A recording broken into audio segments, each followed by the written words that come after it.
పక్క రాష్ట్రంలో అక్కడ ఒక పార్టీ పెట్టి విజయం సాధించి ముఖ్యమంత్రి అవ్వగానే మన ఆంధ్రప్రదేశ్లో చాలామంది మీరు కూడా అలా చేసి ఉండాల్సిందని చెప్పి నాకు తెగ మెసేజ్లు పంపిస్తూ ఉన్నారు. ఊళ్ళో పెళ్లికి ఏదో హడావుడి ఉంటారు కదా,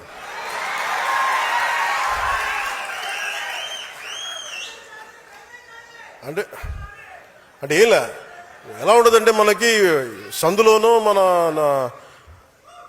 ఒక పెళ్లి జరుగుతూ ఉంటే మన ఊళ్ళో చిన్నపిల్లలు పరిగెడుతూ ఉంటారు అటు ఇటు, వాళ్ళ ఇంట్లో పెళ్ళి అనుకున్నట్టుగా.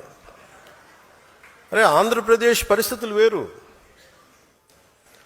సరే వీళ్ళు చెప్పినట్టుగానే మనం కూర్చొని 2019 నిలబడ్డాం. ఎక్కడ పెట్టారు? 2 చోట్ల ఓడించారు కదా. పోనీ ఎవరైనా నిలబడ్డారు ఆ రోజున నాయకులు అంటే అందరూ పారిపోయారు కదా. సో అందుకని కంపారిజన్ పెట్టకండి. నిజంగా నేను పదవే నాకు ప్రధానం అనుకుంటప్పుడు 2008లోనే యూత్ వింగ్ కాదు ఎంపీగానే పోటీ చేశాను. 2014లో నేను ఎన్డీఏతో అలయన్స్లో ఉన్నప్పుడు నేను మల్కాజ్గిరి నుంచి ఎంపీగా పోటీ చేయాల్సి ఉంది. బట్ నేను ఏమనుకున్నానంటే, ఎందుకు చెప్తున్నాను ఇదంటే, నేను ఒక పార్టీని నడపాలి, ఇది సమాజంలో మార్పు పట్టుకురావాలంటే నాకు తెలియాలి కదా కష్టం. ఒక కమ్యూనిస్ట్ నాయకులను చూస్తే కింద క్షేత్రస్థాయిలోకి వెళ్ళారు, నలిగారు, దెబ్బలు తిన్నారు. ఒక కాంశీరామ్ దెబ్బలు తిన్నాడు, నలిగారు. ఒక పార్టీని నడపడం ఏదో కూర్చోబెట్టి ఎదిగేయటం వచ్చేయటం పదవిలో కూర్చోవటం కాదు. ఎలా నడపగలవు?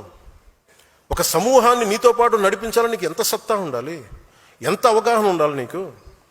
నువ్వు ఆ భావజాలను కట్టుబడి ఉంటావా లేదా అనేది మనకు తెలియాలి. అందుకని ఇవన్నీ నిర్ణయించుకొని ఒక దశాబ్దం నేను నలుగుతానని నిర్ణయించుకున్నాను. అది 2007 నుంచి మొదలుపెట్టిన ప్రయాణం 2014-18 దాకా నడుస్తూనే ఉన్నాను. నలిగాను దశాబ్దం.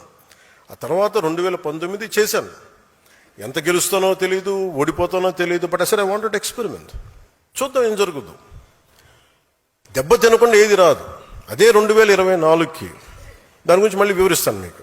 అంటే ఇవన్నీ నేను ఒక పార్టీని నడపడానికి ఎంత బలం ఉండాలి, ఎంత భావజాలం ఉండాలి, ఎన్ని కఠినమైన పరిస్థితులు ఎదుర్కొంటే తప్ప నేను నడపలేని పార్టీని.